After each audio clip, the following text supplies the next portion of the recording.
Top headline secretariat ఆవరణలో తెలంగాణ తల్లి విగ్రహ ఆవిష్కరణకు సర్వం సిద్ధమైంది. సోమవారం సాయంత్రం 1,00,000 మంది సమక్షంలో తెలంగాణ తల్లి విగ్రహాన్ని సీఎం రేవంత్ రెడ్డి ఆవిష్కరించనున్నారు.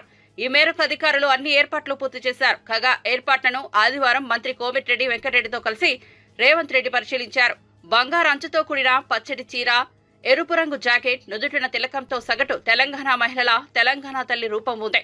చేతిలో మొక్కజొన్న, వరి, జొన్న సజ్జలను ఉంచారు. విగ్రహం కింద గద్దెపై బిగించిన పిడికలను పెట్టారు. రాష్ట్రంలోని సగటు మహిళలను దృష్టిలో ఉంచుకుని తెలంగాణ తల్లి విగ్రహాన్ని తీర్చిదిద్దారు.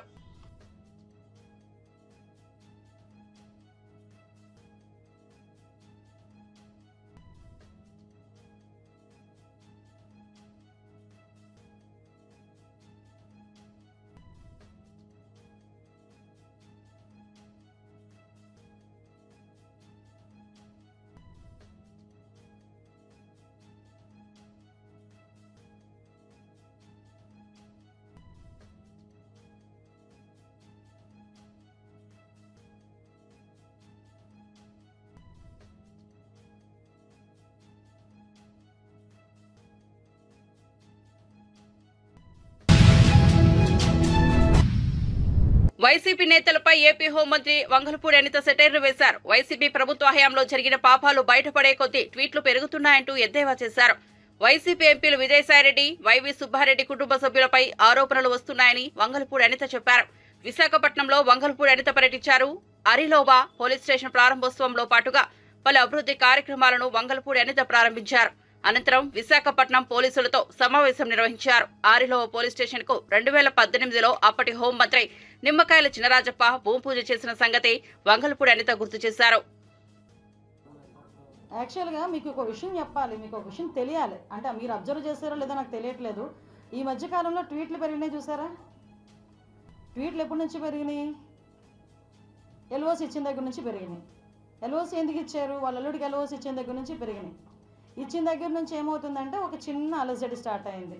అంటే అక్కడ వాళ్ళు చేసిన పాపాలు ఏదైతే ఉన్నాయో అవన్నీ కూడా ప్రజలకి చాలా క్లియర్గా తేటతలం అవుతున్నాయని భయపడి ఓవరాల్గా మొత్తం విజయసాయిరెడ్డి అండ్ కో ఫ్యామిలీ వాళ్ళ అల్లుడు కానివ్వండి, శరత్చంద్రారెడ్డి కానివ్వండి, వైవి సుబ్బారెడ్డి గారు అల్లుడు కానివ్వండి, వీళ్ళందరూ కూడా ఈరోజు ఇందులో ఇన్వాల్వ్ అయ్యి ఉన్నారన్న సంగతి చాలా క్లియర్ కట్గా అర్థమైంది. కాబట్టి వీళ్ళు ఏం చేస్తున్నారంటే బయటకు వచ్చి నోటుకు వచ్చినట్టు చంద్రబాబు నాయుడు గారిని తిడితే కనుక టాపిక్ డైవర్ట్ అవుతుంది, మేమందరూ చంద్రబాబు నాయుడు గారిని ఎందుకు తిట్టామన్న గురించి మాట్లాడతాం కాబట్టి అని డైవర్ట్ చేస్తున్నారు. జనసేన వాళ్ళు ఎలా డైవర్ట్ చేస్తున్నారు? జనసేనకి మధ్యలో టీడీపీకి మధ్యలో అగ్గి పెట్టేస్తే ఏదైనా మేము చాలా సందర్భాల్లో మీరు విన్నారో లేదో తెలియదు కానీ వన్ ఆఫ్ దట్ పర్సన్ శకునిమావకి ఏదో అంటారు కదా, శకునిమావకి ఎక్కువగా ఉంటాడు అనమాట. శకునిమామ అయినా కొంచెం ఎథికల్గా వెళ్ళాడేమో కానీ ఎథిక్స్ కూడా లేని శకునిమామ ఎవడైనా ఉన్నాడంటే విజయసాయిరెడ్డి పేరు చెప్పుకోవచ్చు.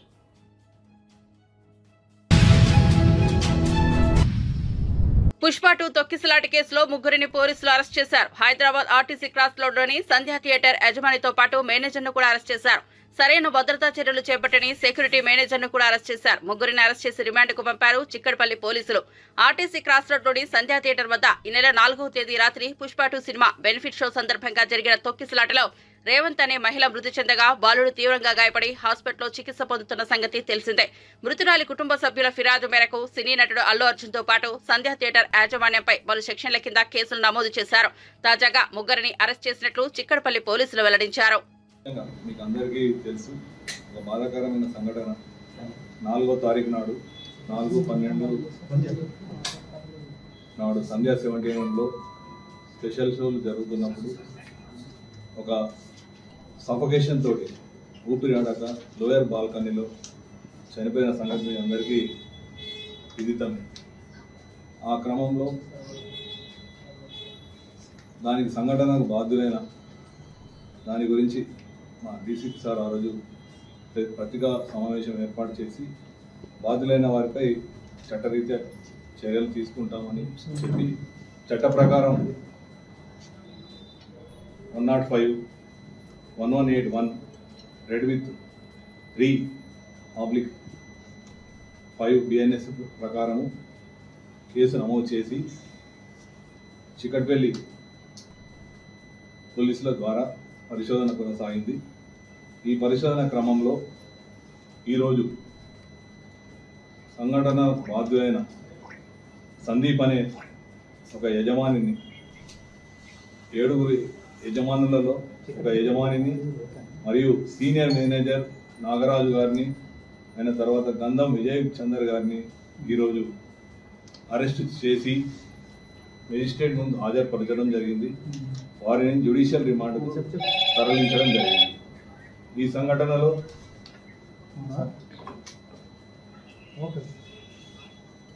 గాయపడ్డ అంటే సఫోకేషన్ తోటి గాయపడ్డ శ్రీ తేజ ఇలా అబ్బాయి ఇప్పుడు హాస్పిటల్లో, సూపర్ స్పెషాలిటీ హాస్పిటల్లో అతను చికిత్స పొందుతున్నాడు, చికిత్స జరుగుతుంది. ఇంకా దీనిలో ఈ కేసులో పరిశోధన కొనసాగుతున్నది.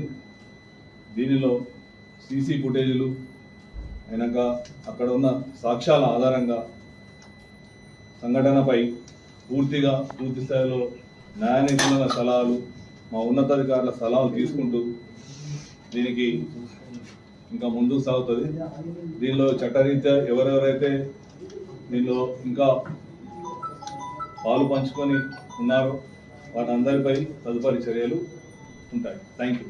నిపుణులు మరియు మా యొక్క సీనియర్ ఆఫీసర్స్ దాని మీద జరుగుతుంది. చట్టం ముందు అందరూ సమానమే, చట్టం ఎవరికి చుట్టం కాదు. Thank you. టికెట్స్ తీసుకొని లోపల ఉన్నారు.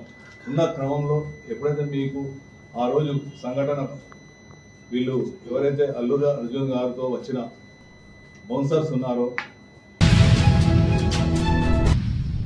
కిషన్ రెడ్డి కేంద్ర మంత్రిగా ఉండి 6 సంవత్సరాల నుండి తెలంగాణకు తీసుకొచ్చిన నిధులు ఎన్ని అని మాజీ ఎంపీ కాంగ్రెస్ నేత మధు యాష్కి గౌడ్ ప్రశ్నించారు.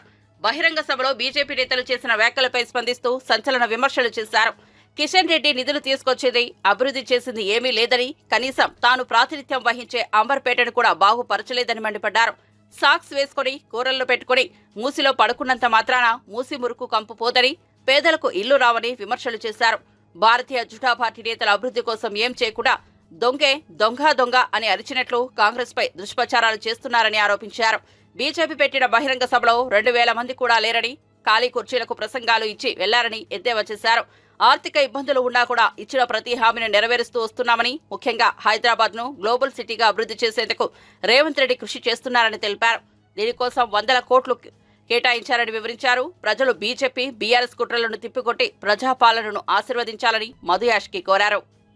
కిషన్ రెడ్డి గారు, మీరు మంత్రిగా ఉన్నారు 6 సంవత్సరాల నుంచి, ఏమి తీసుకొచ్చినారు ఇప్పటిదాకా? సాక్స్లు వేసుకొని కూలర్లు పెట్టుకొని మూసి మురికి కంపలో పడుకున్నంత మాత్రాన అక్కడ మూసి మురికి కంపు పోదు, పేదలకు ఇల్లు రావు. నువ్వు కేంద్ర మంత్రికి నిధులు తీసుకొచ్చింది ఏంది, డెవలప్ చేసింది ఏంది? కనీసం నీ అంబర్పేట నియోజకవర్గాన్ని బాగుపరిచినవా? అది చేయకుండా దొంగే దొంగ నడిచినట్టుగా ఈ బీజేపీ దొంగలు, భారతీయ జూటా పార్టీ నాయకులు తెలంగాణకు వచ్చి అరవడం అనేది ప్రజల స్పందన లేదు. మీకు 2000 పోస్టులు పెట్టిన మా మిత్రులు చెప్తా ఉండే 2000 మంది కూడా లేని జనాభాను తీసుకొచ్చుకొని ఖాళీ చైర్ల ప్రసంగాలు ఇచ్చిన బీజేపీ పార్టీ దుష్ప్రచారం కొట్టడానికి కొరకు ఈ సమావేశం. దీంట్లో మీకు చెప్పాల్సిన 2-3 విషయాలు. ఇటు ఇచ్చిన ప్రతి హామీ నెరవేరుస్తూనే ఆర్థిక ఇబ్బందులున్నా కూడా మహాలక్ష్మి పథకం కింద ఇచ్చే ఉచిత బస్సు ఇస్తూనే ఉచిత 500కి గ్యాస్ సిలిండర్ ఇస్తూ 2500 కూడా త్వరలోనే ఇవ్వడం జరుగుతుంది. రైతు బంధు కూడా ముఖ్యమంత్రి గారు చెప్పినట్టుగా సంక్రాంతి లోపల ఇవ్వడం జరుగుతుంది. ప్రతి హామీ నెరవేరుస్తూనే ఈ ప్రభుత్వాన్ని కొనసాగిస్తూ హైదరాబాద్ నగరాన్ని ముఖ్యంగా గ్లోబల్ సిటీగా ఎదగడానికి కొరకు ప్రపంచ నగరాలతోటి పోటీ పడేటట్టుగా ముఖ్యమంత్రి గారు రచించిన తీరు, ఎస్పెషల్లీ మన ప్రాంతం, మా ప్రాంతం సాగర్ రోడ్ కానీ శ్రీశైలం రోడ్, ఈ ప్రాంతంలో ఫ్యూచర్ సిటీ ద్వారా అటు గచ్చిబౌలి ప్రాంతమే కాకుండా ఈ ప్రాంతం వెనుకబడి ఉన్నది. దీన్ని అభివృద్ధి చేస్తానుకున్న ప్లాన్లు కానీ మీరు చూస్తే ఈ ప్రాంత ప్రజలు కూడా ఆదరించాలని కోరుకుంటూ, ముఖ్యంగా ఎల్బీ నగర్ ప్రాంతానికి మెట్రోని ఇటు నాగోల్ నుంచి ఇటు హైదరాబాద్కి విస్తరించి ఎయిర్పోర్ట్ కనెక్షన్ పెంచినందుకు కూడా 100 కోట్ల నిధులు ఈ ప్రాంతానికి ఎల్బీ నియోజకవర్గం ఇచ్చినందుకు కూడా ముఖ్యమంత్రికి కృతజ్ఞతలు తెలుపుకుంటూ మరొకసారి మీకు వివరిస్తాం ఈ ప్రాంతానికి ఎన్ని నిధులు వచ్చినాయి, ఇంకేం చేయగలుగుతుందనేది. బీజేపీ బీఆర్ఎస్ యొక్క కుట్రను తిప్పికొట్టాలని ప్రజలను కోరుకుంటూ ఈ ప్రజాప్రభుత్వాన్ని దీవించండి, ఈ జరుగుతున్న విజయోత్సవాల్లో పాల్గొనండి. ఈరోజు రేపు కూడా విజయోత్సవ కార్యక్రమాలు హైదరాబాద్ నగర నడిబొడ్డున సెక్రటరేట్ ముందర తెలుగు తల్లి విగ్రహావిష్కరణ, హుస్సేన్ సాగర్ పైన కూడా సంబరాలు జరుగుతున్నాయి. కాబట్టి ఇది మీ కొరకై మన కొరకై రేవంత్ రెడ్డి గారు ప్రభుత్వం చేస్తున్న ఈ కార్యక్రమాలని ఆదరించండి, ఆశీర్వదించండి. ఈ నెక్స్ట్ 4 సంవత్సరాలు ఈ సంక్షేమ పథకంతో అభివృద్ధితోటి ముందుకు వెళ్తున్న కాంగ్రెస్ పార్టీ రేవంత్ రెడ్డి గారి నాయకత్వంలో ప్రభుత్వాన్ని ఆశీర్వదించమని కోరుకుంటూ సెలవు. మంచు ఫ్యామిలీ వివాదం మరో మలుపు తిరిగింది. ఉదయం మోహన్ బాబు, మంచు మనోజ్ ఒకరిపై ఒకరు పోలీసులకు ఫిర్యాదు చేశారంటూ వార్తలు వచ్చిన సంగతి తెలిసిందే. అయితే ఇవి అవాస్తవమంటూ మోహన్ బాబు రియాక్ట్ అయ్యారు. కానీ తాజాగా మనోజ్ తన భార్యతో కలిసి బంజారాహిల్స్లోని ఓ ఆసుపత్రికి వెళ్లారు. కాలికి గాయం కావడంతో నడవలేని స్థితిలో ఆయన ఆసుపత్రిలో చేరారు. ఇందుకు సంబంధించిన వీడియో వైరల్ అవుతోంది. అయితే కాలికి గాయం ఎలా అయిందనే విషయంపై మనోజ్ రియాక్ట్ కాలేదు.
తరతరాల భూ సమస్యలకు ముగింపు పలుకుతూ దేశానికి ఆదర్శంగా ఉండేలా ROR చట్టాన్ని తీసుకురాబోతున్నామని రెవెన్యూ శాఖ మంత్రి పొంగులేటి శ్రీనివాసరెడ్డి స్పష్టం చేశారు.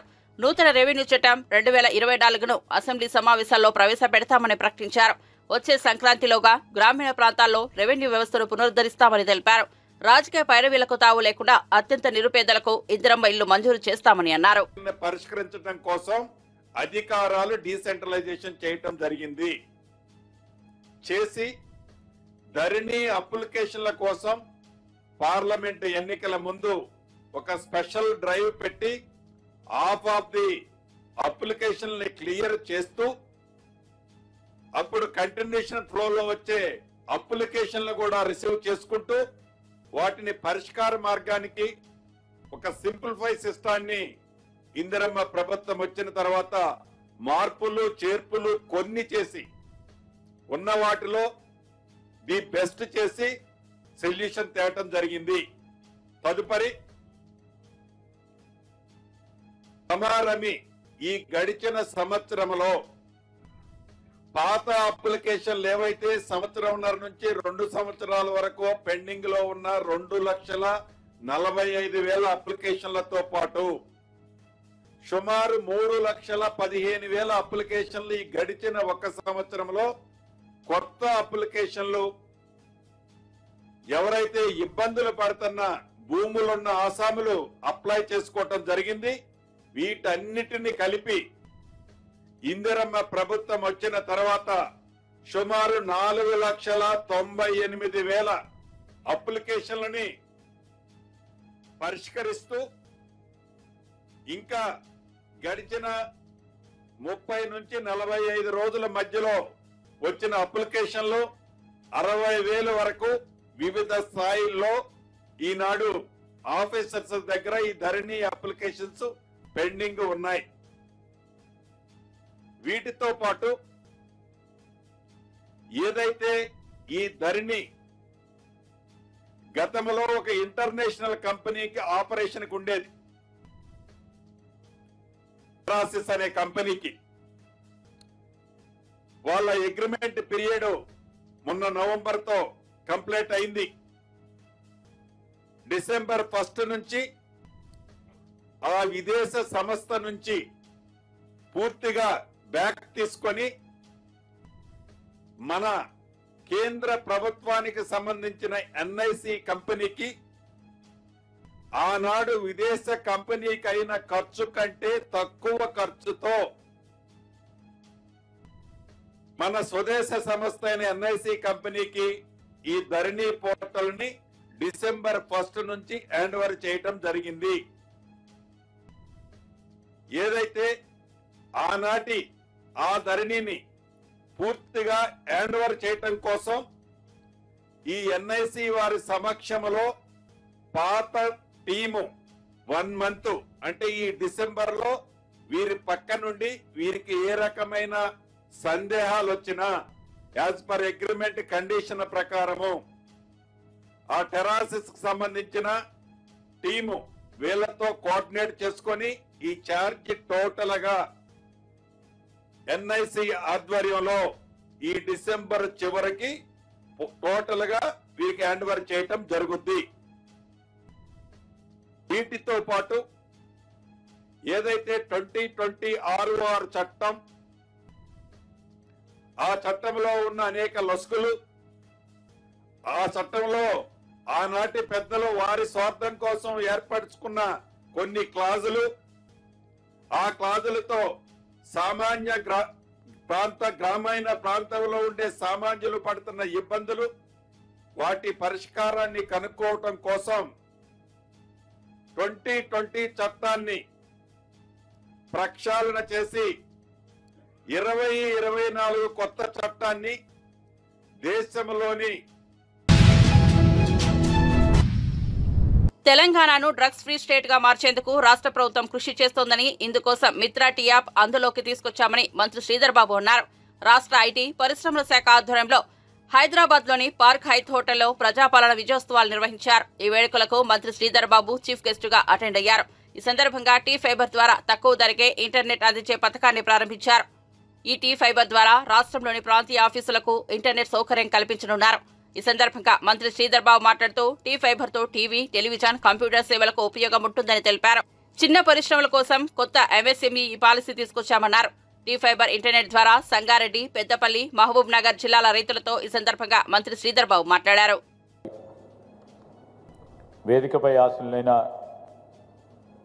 ఈ ప్రగతిలో మేము పాలు పంచుకుంటామని ముందుకొచ్చిన 3 ప్రధానమైన పరిశ్రమలకు సంబంధించిన పారిశ్రామికవేత్తలకు ఆజాద్ సూపర్ అలాయ్స్ ప్రైవేట్ లిమిటెడ్కు సంబంధించిన భూపతిరాజు గారికి, అదేవిధంగా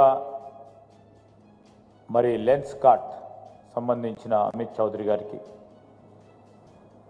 అదేవిధంగా ఈరోజు ప్రీమియర్ ఎనర్జీస్కు సంబంధించిన రేవతి రోహిణి గారికి,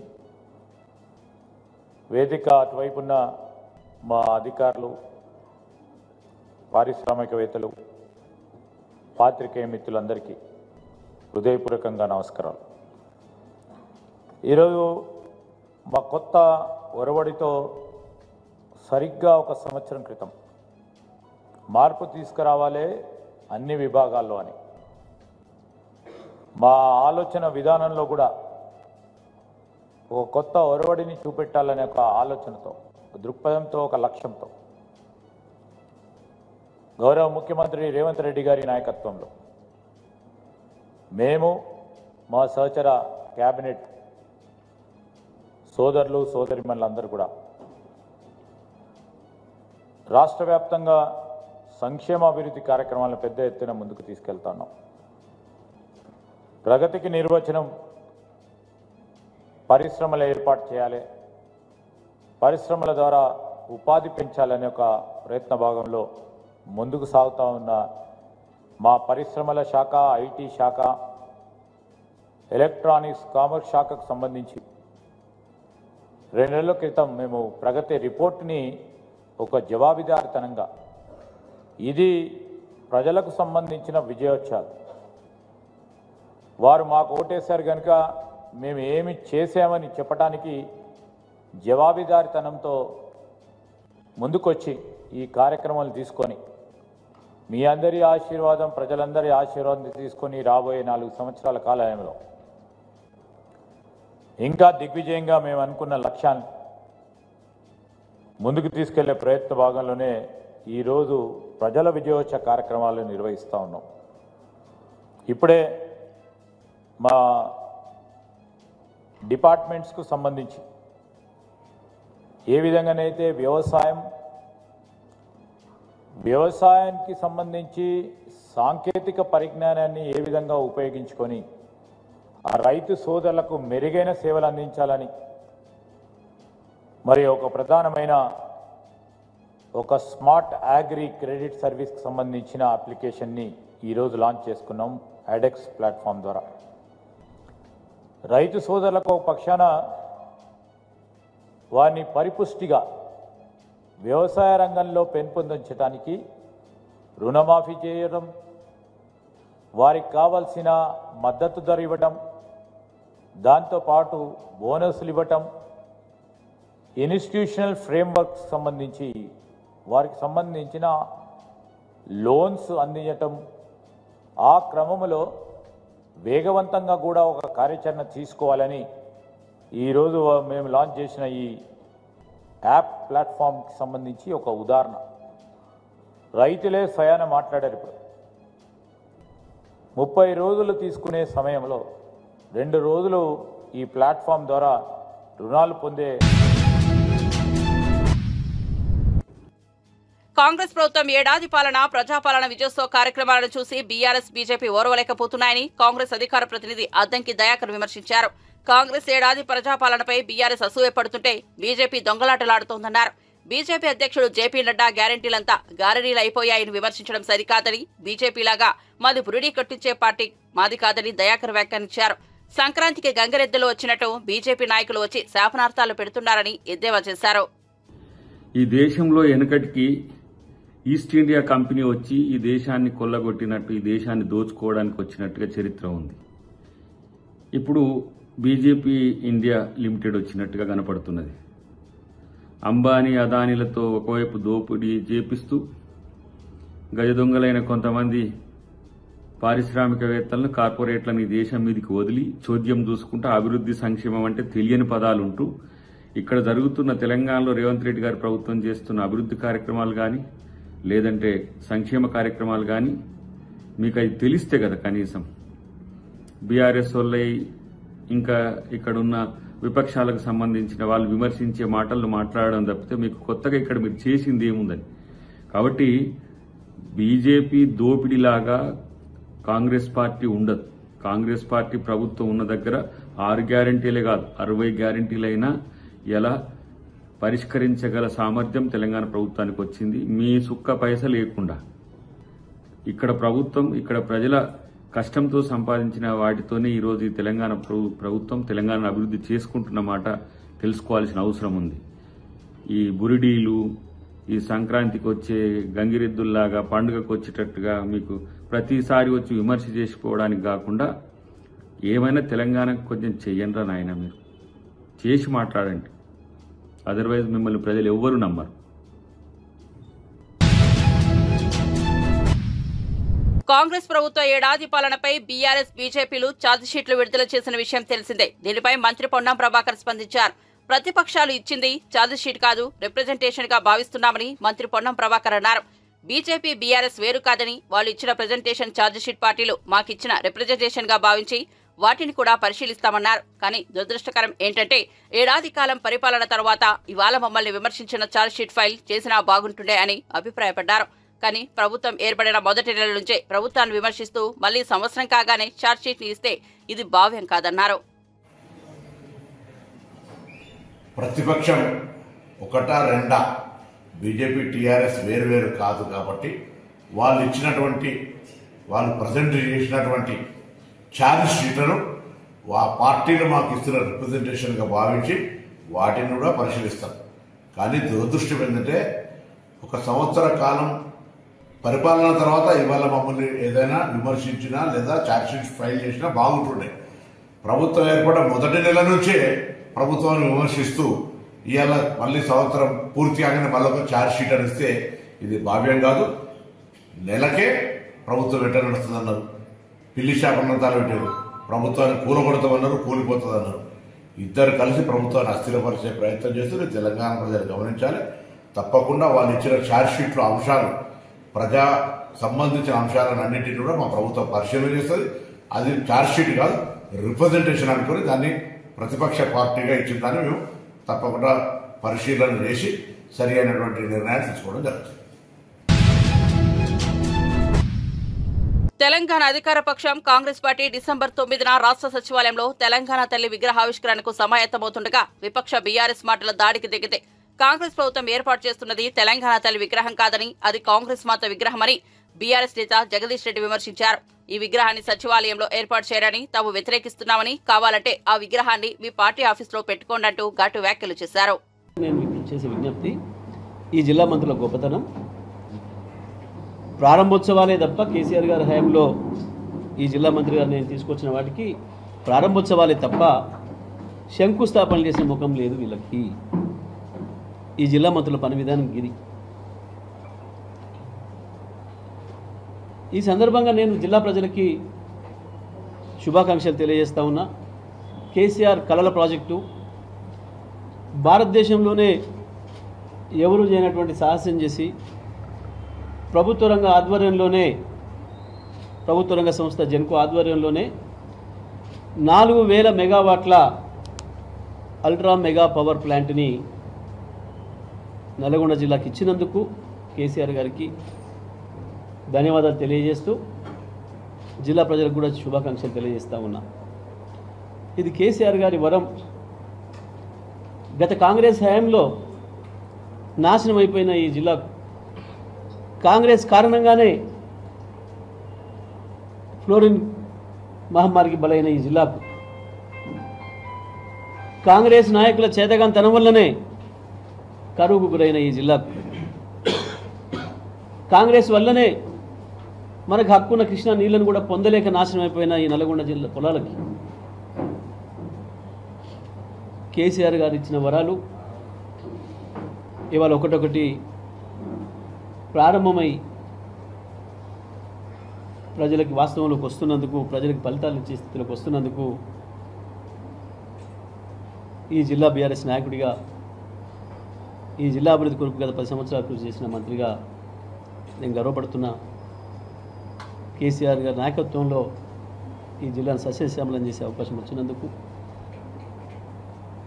27 నాటికి ఎట్టి పరిస్థితుల్లో 24,000 మెగావాట్ల విద్యుత్తు టార్గెట్ చేరుకోవాలని చెప్పి, రాష్ట్ర అవసరాలు ఆనాటికి అంత పెరిగిపోతాయని చెప్పి మేము వచ్చే నాటికి కేవలం 7,770 మెగావాట్ల స్థాపిత సామర్థ్యం ఉంటే విద్యుత్తు, దాన్ని 24,000 మెగావాట్లకు పెంచాలని చెప్పి టార్గెట్ పెట్టుకొని కేసీఆర్ గారు చేసిన ప్రయత్నంలో భాగంగా నల్గొండ అన్ని రంగాలుగా వెనుకబడిపోతుంది, అన్ని విధాలుగా కాంగ్రెస్ నిర్లక్ష్యంతో నాశనం అయిపోయింది. మంచిగా బతికిన జిల్లా, వ్యవసాయంలో ప్రపంచానికే ఒక గొప్ప ఆదర్శంగా ఉన్న జిల్లా, ఈ జిల్లాను మళ్ళీ అభివృద్ధికి తీసుకురావాలని చెప్పి, ప్రత్యేకించి ప్రపంచంలో ఎక్కడ లేని దురదృష్టం ఈ జిల్లాకి పట్టింది. కాంగ్రెస్ పరిపాలనలో వచ్చిన శని 1970లో పుట్టి మునుగోడు నియోజకవర్గంలో ఒక గ్రామంలో పుట్టి జిల్లాను మొత్తం కబలించేసిన ఆ ఫ్లోరిన్ మహమ్మారిని పారదోలడానికి కూడా కేసీఆర్ గారు ఇక్కడి నుంచి వెళ్ళే మిషన్ భగీరథను ప్రారంభం చేసి రాష్ట్రం అంతటికి కూడా వరాన్ని ఇచ్చిండ్రు. అది కూడా ఈ జిల్లా నల్గొండ జిల్లా మీద ఉన్న ప్రత్యేకమైన ప్రేమతోని ప్రారంభం చేసిన కార్యక్రమం మిషన్ భగీరథ కూడా సంతోషం. ఎందుకో ఈ జిల్లాలో ఉన్న నాయకుడు గతంలో మూర్ఖంగా ప్రవర్తించి పవర్ ప్లాంట్ను వ్యతిరేకించి, నాకు వాస్తవానికి అనుమానం ఉండే ఈ ఎన్జిటిలో స్టే తీసుకొచ్చి కుట్ర చేసిన దాంట్లో ఈయన కూడా ఉండడేమని అనుమానం ఉండే. నేను మంత్రిగా ఉండి నేను ఆవిడ చెప్పడం మంచిది కాదు కాబట్టి నేను అనలేకపోయినా, కానీ ఆయన మాట్లాడిన మాటలన్నీ అట్లనే ఉండే. దానివల్ల పర్యావరణం దెబ్బతింటుందని, దానివల్ల ఏదో నాశనం అయిపోతుందని ఈ ప్రాంతం అనేక రకాలుగా ఆ ప్రాజెక్టు పైన దాడి చేసి దానికి శాపనార్థాలు పెట్టి దాన్ని నేను ఎట్టి పరిస్థితుల్లో ఆపేస్తా, మా పార్టీ ఒప్పుకోకపోయినా సరే నేను ఆపేస్తా అని చెప్పి ప్రగల్భాలు పలికిండు. నేను నిన్న కొద్దిసేపు